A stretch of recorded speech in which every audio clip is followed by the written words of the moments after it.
मुझे किसी का प्यार नहीं मिला है, इसके लिए तुम रोते हो। मैं किसी को प्यार दे न पाया, इसके लिए कभी तुम्हारे आंखों में आंसू आए क्या? अतिथि संविभाग व्रत उस भावना के साथ चला हुआ है। इतना छोटा सा मत कर लेना उसको कि साधु को गोत्री बेरा ही नहीं तो दुख हो गया है। साधु को कपड़े नहीं दिए, साधु को पाट पटोला नहीं दिया, साधु को औषध नहीं दिया, उतना ही तुमने लिमिटेशन करके रखा। लेकिन मूल व्रत देखिए अतिथि संविभाग व्रत है। वहां साधु संविभाग व्रत नहीं लिखा है, वहां श्रमण संविभाग व्रत नहीं लिखा है। बहुत छोटा करके रख दिया उसको। जो शिखर का व्रत था उसको इतना छोटा करके रख दिया, इतना छोटा करके रख दिया। और छोटे के परिणाम देखिए क्या होने गए तुम्हारे समाज में। क्या अपने ही परंपरा को साधु मानते हो, दूसरे परंपरा को साधु भी नहीं मानते हो तुम लोग। और कई तुम्हारे अंदर ये शैतान खड़े हो गए जो तुमको कहते हैं कि जो तुम्हारे परंपरा के साधु ने उनको आहार बेराओगे तो उनको दोष लगेगा। मेरी भी मुलाकात हुई थी एक बार ऐसी, राजस्थान में मुलाकात हुई थी। ब्यावर के संघ के मंत्री थे। हम राजस्थान के प्रवास पर थे, कुशालपुरा से ब्यावर जा रहे थे। रास्ते में जैनियों के घर नहीं थे, लेकिन उधर गोत्री राजपूतों के घरों से, शाकाहारी परिवार से गोत्री मिल जाती है। हमारा आहार होने के बाद ब्यावर का मंडी में लाया और वो पूछा कि गोत्री हो गई। उसमें जो संघ के मंत्री ताराचंद जी ने उन्होंने कहा, मार साहब मैंने पहचान लिए कि संतों को रास्ते में ले जा करके आहार नहीं बेराना है। मैंने उस समय उनको कुछ नहीं बोला, सुन लिया मैंने। और ब्यावर जाने के बाद पहले दिन मैंने प्रवचन का विषय, वो सामने बैठे थे, मैंने उनको पूछा पाप के पचकान होते कि पुण्य के पचकान होते हैं? पचकान किसके? पचकाए पाव कम में, पचकाए पुण्य कम में नहीं है। पाप कर्म के प्रत्याख्यान होते हैं। उन्होंने कहा मैं सब पाप के प्रत्याख्यान। मैंने कहा अन्न दान करना पुण्य है कि पाप है? अब अन्न दान को पाप कहने की हिम्मत नहीं। और तुमने पहचान लिए? मैंने कहा पुण्य के पहचान। मैंने उनको कहा कि तुमने आहार नहीं बेला तो संतों को आहार नहीं मिलेगा, इस भ्रम में मत रहो तुम। लेकिन तुमने पहचान किसके लिए?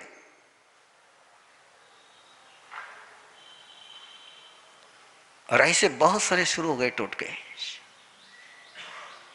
क्योंकि परमात्मा के मूल बात को समझने से हमने इनकार कर दिया। अतिथि संविभाग व्रत, केवल अतिचारों पर हमारा फोकस चला गया है।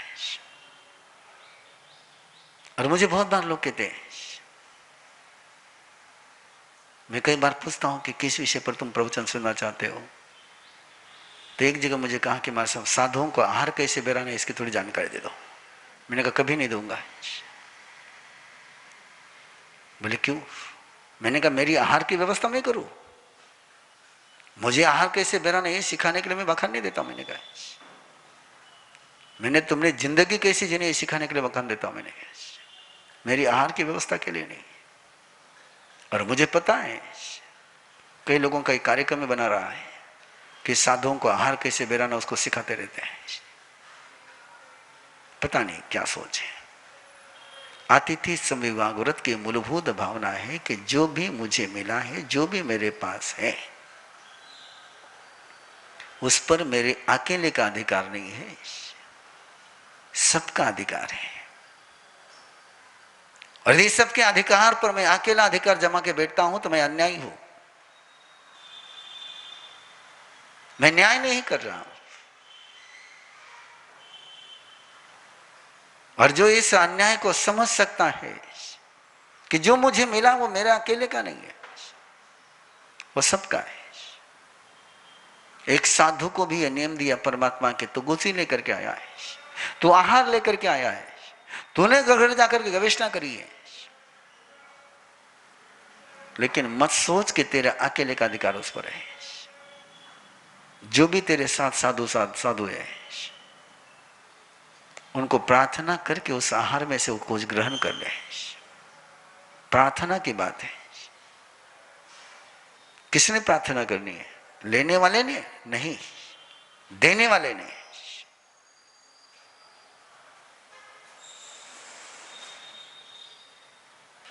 अरे लेने वाला तो तुमको अन्याय बनने से बचाता है। इसलिए बहुत सुंदर शब्द जाता है मंदिर मार्ग की परंपरा में, पड़ोस में बहुत सुंदर शब्द है। वहां मिलने वाले को लाभार्थी नहीं कहते हैं,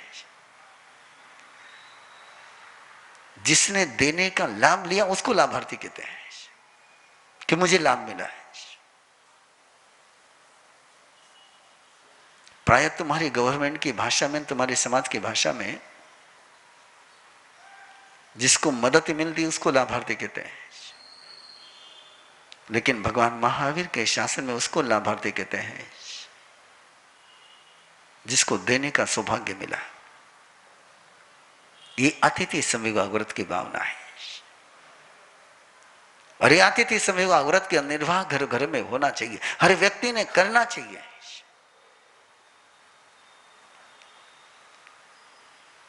हर व्यक्ति दाता बनना चाहिए, अन्याय होना ही नहीं चाहिए उसने। अंतराय कर्मों को तोड़ना है तो पहले लाभांतराय नहीं तोड़ सकते तुम। अंतराय कर्म के दरवाजे जो बंद है उसका लॉक अंदर से लगा हुआ है, बाहर से लगा हुआ नहीं है। जब तुम घर में रहते हो तो दरवाजा अंदर से लॉक करते हो, बाहर से लॉक करते हो। घर के बाहर जाते हो तो बाहर से लॉक करते हो, लेकिन जब घर के अंदर में रहते हो तो अंदर से दरवाजा बंद करते हो। तो अंतराय कर्म का जो दरवाजा है, तुम्हारी उपलब्धि का जो दरवाजा अंदर से बंद है, वो तुम्हें अंदर से खोलना पड़ेगा। और उसको कहते हैं दानांतराय कर्म को तोड़ना है। तुम सारे लाभांतराय कर्म से पीड़ित होते हैं, लेकिन परमात्मा कहते कि दानांतराय कर्म की पीड़ा तुम्हें होनी चाहिए कि मैं दे नहीं पाता हूं, इसका दर्द होना चाहिए। और जिस दिन तुमको दे न पाए उसका दर्द तुम्हें होगा, उसी दिन तुम भगवत्ता के राह पर चल पाओगे। उसी दिन तुम्हारे अंदर की परमात्मा जागृत होगा।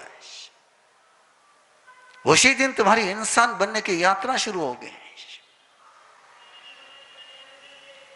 उस दिन दुख मनाइए कि जिस दिन दे न पाए हो। और इसी मंगल भावना से, इसी फिलॉसफी के आधार पर, इसी सिद्धांत के आधार पर गौतम लब्धि का कार्यक्रम शुरू किया है। हर घर में, हर घर के सदस्य को, छोटे बच्चे से लेकर तो बूढ़े तक, सबको देने का सौभाग्य मिलना चाहिए। बिन मांगे देने का सौभाग्य मिलना चाहिए। बिन मांगे जो मिलता है उसको वरदान कहते हैं। ये गौतम लब्धि की भावना है कि तुम्हारे घर में गौतम स्वामी का कलश रहे और तुम वहां जाकर के हाथ जोड़ करके परमात्मा को प्रणाम कर करके फिर समर्पण करो। अपने सौभाग्य की सराहना करते हुए प्रार्थना करो कि मुझे सौभाग्य मिला है। और वो पता नहीं किसके जिंदगी में काम आएगा।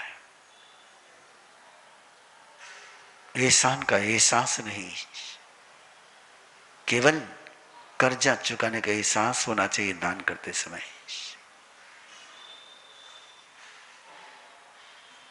गलत तरीके पर हम लोग चल पड़े।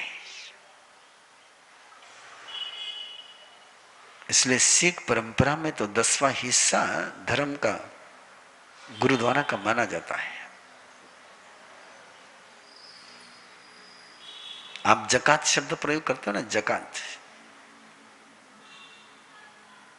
ये जकात शब्द मुगलों का है, ये मुसलमानों का है, इस्लाम का है, लेकिन बहुत अच्छा शब्द है। तुमने जकात का अर्थ लगा लिया कि टैक्स, लेकिन वहां मुसलमानों के 5 कर्म में एक कर्म है जकात, कि जो मिला है उसमें से तुमने एक हिस्सा देना ही देना है। इसलिए जकात देते ही देते हैं लोग,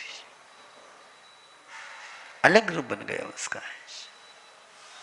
और वही इमोशनल कैरेक्टर फिर खड़ा करने के लिए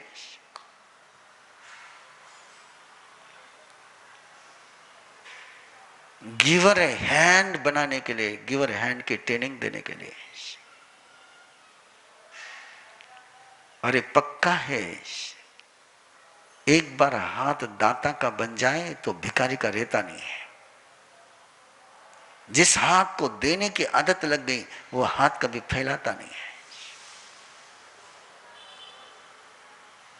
यदि चाहते हो कि आपके परिवार में, अपने आसपास में, अपने खून के रिश्ते में,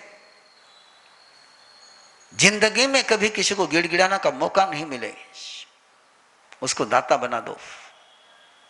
जो दाता बनेगा वो भिखारी कभी नहीं बनेगा।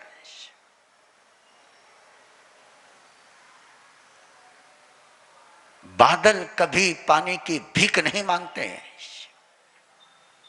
कि बादल देते हैं, बरसते हैं। आसमान कभी पानी की भीख नहीं मांगता है, आसमान के पास पानी पहुंच जाता है।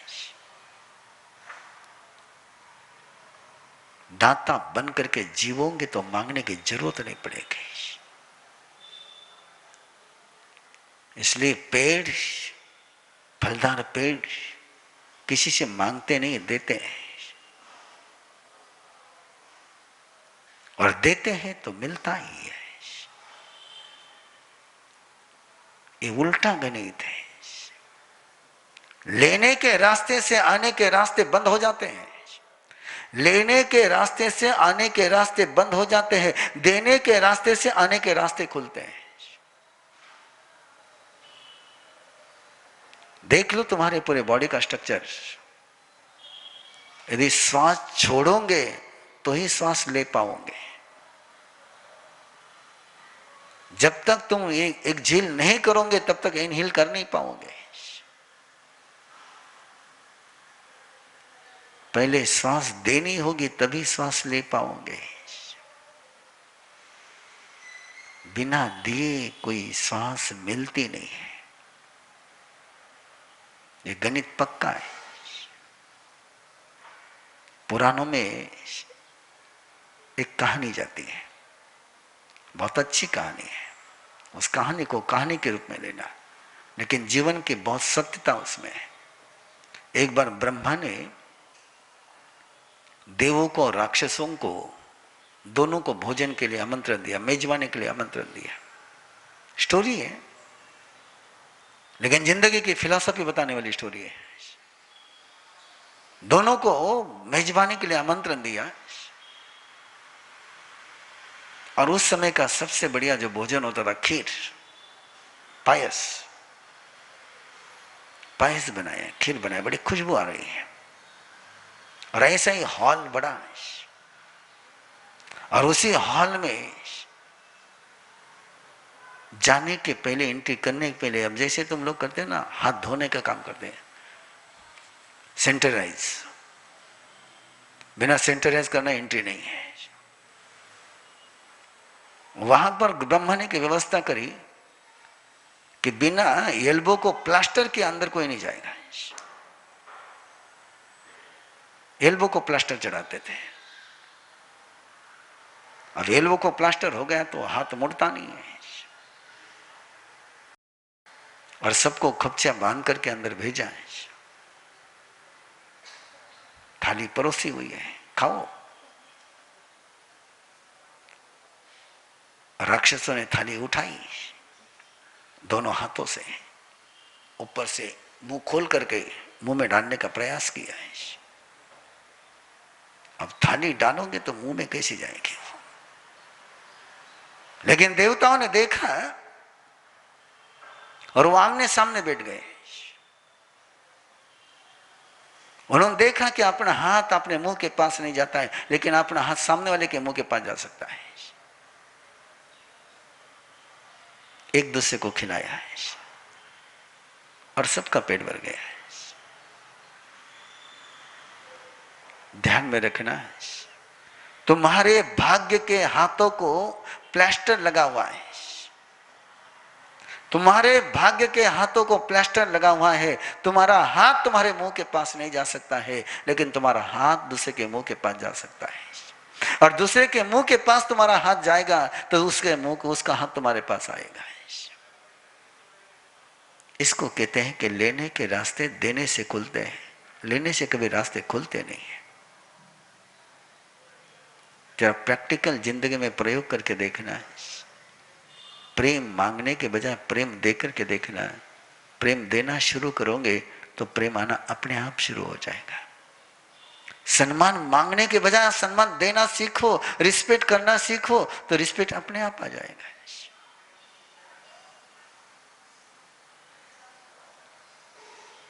ये तो कर ही सकते हो।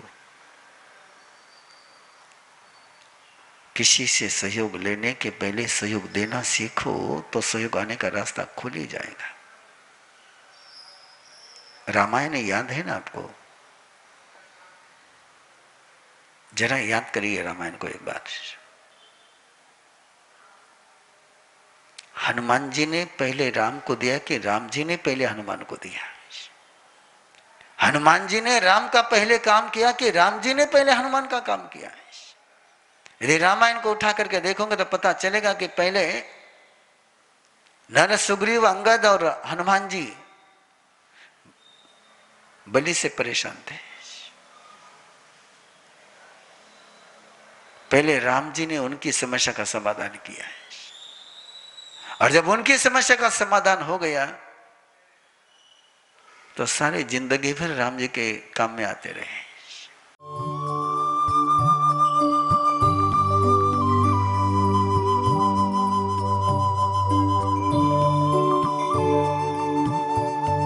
इस कार्यक्रम के पुण्यार्जक हैं श्री दीपचंद जी, श्री सुनील जी, श्री सुजीत जी, श्री सूरज जी पारख, पूना दाल एंड बेसन मिल्स, पुणे।